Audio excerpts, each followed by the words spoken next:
Narinig nyo namang lahat, inamin ni Ate Lorna na nagamit niya ang perang sweldo ni Ate Raquel. Pati po ba pera na dapat ay kay Lilibet na bigay din sa inyo, nagamit din po ninyo? Hindi po. Hindi. Yung kay Raquel lang po. Bakit po nyo nagamit yung kay Raquel? Nagkataon po kasi noon, may hatid akong katulong po sa Las Piñas. O ngayon, inabot po niya sa akin. Sabi ko, gamitin ko muna kasi may ipapalit. Eh, nagkataon po, pagdating doon, wala po yung kausap ko. So bakit hanggang ngayon po hindi pa ninyo nababayaran? Eh, wala pa po akong pambayad. Pero babayaran ko rin po siya. Kailangan ko yung pera, hindi na. So bakit, sandali lang, bakit hindi po ninyo sinabi kay Raquel na nagamit ninyo dahil doon, ang nangyari po, napasugod si Raquel kay Aling Marlene, sinira yung mga gamit dahil nga sa hindi pa nabibigay ang sweldo, yung pala nabigay na po sa inyo. Hindi na po kasi ako nagawi doon banda sa kanila. O nga po, pero pera po niya yon, Aling Lorna, may karapatan po siyang malaman kung saan napunta ang perang pinaghirapan din po naman niya. Ano ko kasi noon, nung time na yon, hindi na po ako nakabalik doon sa nila. Gaano po katagal bago nyo na ipaliwanag kay Raquel na nagastos ninyo ang pera? Mga 3 months po. Ay, patawarin, ate. Lumalabas na pinagtaguan nyo si Raquel. Hindi po ako nagtatago. Ate, kung malinis ang intensyon ninyo at talagang nagamit nyo lang, sasabihin ninyo kaagad. Huwag naman tayong maglokohan, Ate Lorna. Hindi gagawa po akong paraan para mabayaran ko po siya. So kumikita lang po kayo sa pagre-recruit ng mga tao, ganun po ba? Tumatanggap po ako ng labada. Oh, so pag kumita po kayo sa labada, magkano? Minsan po 300. Oh, bakit hindi po ninyo bigyan kahit 150? Ako lang po ang naghanap buhay sa pamilya Siya rin po. Kung gusto po ninyong unawain kayo, unawain nyo rin po siya. Naunawaan po Siya rin po, wala pong ibang inaasahan. So kung kumita po kayong 300, pwede pong 150 sa inyo, 150 sa kanila. Hindi po ba? Opo. Mga ka-face to face, tawagin na po natin ang ina na labis daw po ang sama ng loob dahil sa nangyari sa kanyang anak. Narito po si Aling Marcela Banaag. Pasok!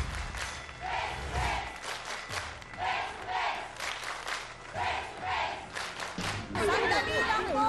Pakiaw! Ikaw palang amo naging anak ko? Baboy ka? Ikaw pala nga. Aling Marcela, anak po ninyo, si Lilibet po ba ang anak ninyo? Opo. Alam po ba ninyo na pumasok ang anak ninyo kay Aling Marlene? Opo. Kailan po sinabi sa inyo ni Lilibet ang tungkol dito sa ginawa ni Aling Marlene? Nung umuwi na po siya, nga hindi siya pinasulduhan at hindi pinakain ng isang araw at halos pa ilang paso ang mukha niya sa sahig. Pinagbintangan pa namang nanakaw. Ang kapal na paglumukha mo. Alam mo, pagkasinungaling ka. Pero, okay, sandali lang. Paano ka mo sumasagot sa uga? Ate Lorna, bilang kayo po recruiter, dapat po balanse kayo dahil kailangan nyo po ang mga kasambahay na ito para makapagbigay ng pera sa inyo. Pumuporsyento kayo para may kitain kayo. So dapat din po pinalangalagaan nyo ang karapatan nila at syempre ang karapatan din po ng bawat amo, so dapat balanse kayo. O nga po, kaso lang matapang pa daw po sa kanya eh. Matapang pa daw po sila. May komisyon ka sa amin. Magkano ang komisyon ni Aling Lorna? Ha? 500. 500 ang komisyon. Oh. Ang laki nun, ate. Eh sila po ang lumapit sa akin eh para maghanap ng mapapasukan eh. So, parang ang nangyari, nangumisyon ka na, tinago mo pa yung pera ni Raquel. Hindi, bali, utang ko na po sa kanya yung babayaran ko. O pero na po paano siya kung eh. nangyaring nangutang kayo sa taong hindi naman niya alam na inutangan ninyo? Hindi ko naman po babayaran yun. Hindi ko naman po utang yung utang niya po. Bakit ko po babayaran yun? Ang issue pong ito ay magpapamulat sa karapatan ng mga kasambahay at mas maliliwanagan din ang ating mga bisita dahil personal na po silang kakausapin ng ating trio tagapayo. Sabi ng Panginoon, mahalin niyo yung Diyos, mahalin yung kapwa, di ba? So, pag ang kapwa doon, kasama na yun doon yung mga kasambahay, lahat-lahat na mas mababa sa atin. Ay dapat hindi ganon-ganon mo, na mas tanga ka, tanga. Hindi po yan nararapat. Palagay ninyo, baka next time maghahanap kayo ng trabaho, hindi na lang ho sa recruiter. Huwag na ho sa recruiter. Oo, marami naman rin mababait na sana kung makahanap tayo. Una-una, may naging pag-amin ka na sa'yo na at hindi mo naman pwedeng itanggi dahil mismo siya nang nagsabing na ibigay na sa'yo. Ko naman po eh. Babayaran ko naman po siya. Nagkataon lang po talaga. Kailan mo Kailangan na po. ibibigyan? Baka mga next step po. Matapos po, Attorney Acosta, ang ginawa nating counseling sa ating mga bisita ngayong hapong ito, mas naliwanagan po ba si Ate Marlene na talaga pong hindi tama at hindi niya dapat po ginagawa yung pananakit at yung pananalita na ganoon sa ating mga kasambahay po? Mukhang nakuha na po at naunawa na po ni Aling Marlene ang kalagayan ng ating mga kasambahay. At sabi niya, siguro maaring kung kukuha muli ako ay magiging mas selective na ako at alam na rin daw niya kung ano ang kanyang gagawin. At ako naman ay nagpapasalamat din dahil mukhang ibibigay na rin daw niya bukas yung 1,000 hinihingi ni Lilibet na kakulangan pa ng kanyang sweldo. Bagaman nung una ay sinasabi niyang overvalue na raw itong si Lilibet. Ngunit mukhang nagparaya na rin siya at ibibigay na nga rin daw niya bukas yung sinasabing 1,000 pesos na kakulangan ng sweldo ni Lilibet. Kay Lorna naman siyang ako naman ay nagpapasalamat din dahil naunawaan din niya siguro ang pangangailangan din na mas nakakahigit na pangangailangan nitong ni Raquel. Kaya nangangako po siya, bagaman yun ay sabi niya promissory note, hanggang next week daw ay ibibigay niya yung 2,000 pesos tiyangani. Marami pong salamat, Attorney Acosta. Yung nabanggit po ninyo, Doc Margie, mukhang yun talaga ang pinagdadaanan ni Ate Marlene, yung sinasabi po ninyong displacement anger. Tama po ba ako? Yun po ba yun? Na parang talagang mukhang namumblema siya doon sa kanyang pa 5'6", kaya po nangyayari, pati siguro ang relasyon niya sa ibang tao, sana naman hindi siya ganun sa kanyang asawa, kung kayo po may asawa pa po ba kayo? Aling Marlene, sa inyong mga anak, mahirap na maging ganun siya, hindi po ba, Dok? Opo, mahirap talaga. Kaya kailangan isipin natin kung parang mainit ang ulo natin o nagagalit tayo sa iba, siguro mabuting isipin natin kung pinagbubuntangan lang natin ng galit sila kasi hindi tayo pwedeng magalit sa mas may kailangan tayo sa kanila. Kunwari yung may utang sa kanila, it's not maybe good business to just get angry unless you have something to back it up. So, minsan yun talagang nangyayari. At makakatulong talaga kung isa-isa tayong tao na isipin talaga ba akong galit rito? Ba't ba ako galit? Ba't ba laging mainit ang ulo ko? Minsan makikita natin na ang akala nating dahilan ay hindi talaga yung tunay na dahilan. Maraming pong salamat, Doc Margie Holmes. Father, masyado nang nagiging mainitin yata ang mga ulo ng mga tao lately, hindi ba? At parang lahat laging emosyonal sa napakaraming bagay. Paano ba natin ito pwedeng labanan? Siyempre, pagdarasal pa rin po ang susi sa lahat ng yan. Opo, dahil kapag tayo nagdarasal, parang nararamdaman natin na tayo ay at peace, di ba?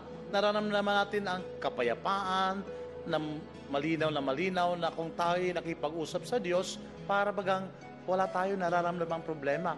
Pero kung tayo ay galit na galit, lalong sumisidhi, lalong tumitindi ang ating mga hinaharap na problema. Kaya po, sa larangan po ng pagtatrabaho sa ganitong ori ay dapat ang amo po ay hindi niya titingnan ng mas mababa para sa kanya ang kanyang katulong o kasambahay. Bagkus iaangat niya ito ng kunti na pareha sila. Dahil po, ano ang namamayani dito? It's not just justice, kundi pagmamahal. Christian charity. Salamat po. Thank you very much, Father Sunny, sa ating pong trio tagapayo. Ate Marlene, kami po'y nababagabag na baka talagang dahil nga sa kayo'y problemado dyan sa inyong pa 5'6" na yan, kaya po dumadami ang puting buhok ninyo at kayo'y nakukonsume at kayo'y nagagalit sa mga taong hindi naman po dapat yun ang pagbuntangan ninyo ng galit ninyo. Mahirap po pag tayo ay tumatandang masyadong palainitin ng ulo. At sana din po, alalahanin ninyo na Sila po yung mga kasambahay, sila po ay dapat tumutulong sa atin nga po. So kung papaliwanagan po ninyo sila ng maayos, mas magiging, kumbaga, mapayapa yung inyong relasyon. Hindi po ba? So pinapangako po ninyo, ibibigay nyo ang pera ni Lilibet. At Ate Lorna, siguro naman labis-labis na ang 3 buwan na palugit na hindi mo nabayaran ang perang yun na pinagtrabahuhan ni Raquel.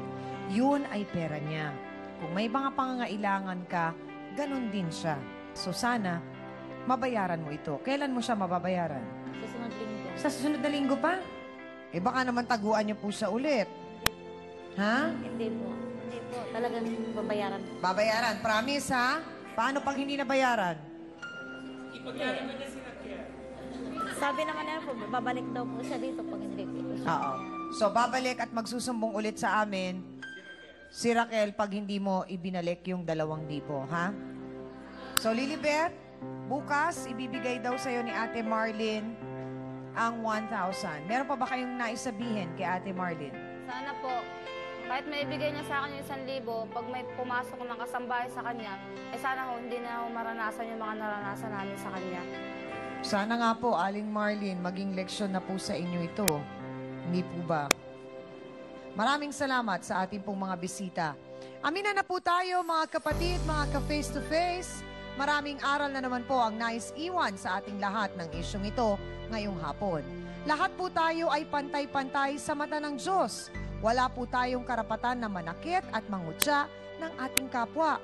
Matutunan po sana ng lahat ang maging mapagkumbaba, maging maunawain po at huwag maging mapagmataas. Huwag po nating intayin ang panahon na ang mangyari sa atin ang maling ginawa sa ating kapwa. Tsak na hindi po magugustuhan ang pakiramdam ng ibinababa. Saludo rin po ang face-to-face sa mga kasambahay na naglilingkod po ng tapat at ng buong kakayahan. Naniniwala po kami na darating ang panahon na tuluyan po ninyong bibitawan ng walis, kaldero at batsa dahil umaasenso na po kayo sa inyong sipag at pagtsatsaga. At para sa ating pong face-to-face, heart-to-heart thought for the day, hindi lisensya ang titulo at kayamanan para ang isang tao ay abusuhin at tapakan ang karapatan ng kanyang kapwa. Maraming salamat sa inyong lahat, mga kapatid. At kamusta rin sa ating mga mahal na domestic helpers pala sa Hong Kong. Mabuhay kayong lahat. Maraming salamat din kay Hans Martel, sa Dance Squad, sa iyo B1 at B2, salamat.